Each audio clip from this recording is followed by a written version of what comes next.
Թուրքիայի նախագահ Էրդողանն ասել է, Հայաստանի ու Ադրբեջանի միջև խաղաղության պայմանագիրը բազմաթիվ հնարավորություններ կստեղծի թուրքական աշխարհի համար։ Թուրքական աշխարհի, ժողովուրդ, ոչ հայկական,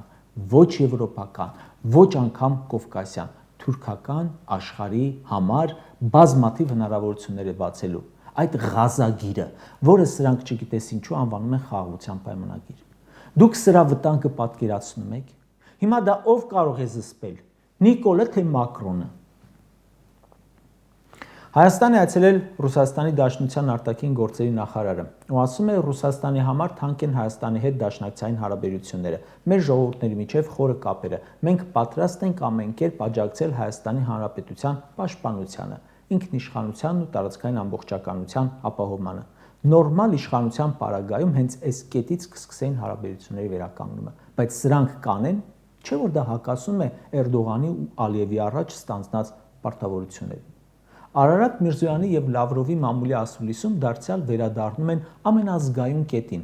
Միրզոյանն ասում է, մենք ջերմուկի դեպքերի առիթով չստացանք համապատասխան արձագանք ՀԱՊԿ-ից։ Լավրովն ասում է, ՀԱՊԿ-ը կոնկրետ առաջարկներ է ներկայացրել։ Տեղում իրավիճակի կանգնացման ուղղված դիտորդական առաքելություն ուղարկել, ինչը մերժվել է։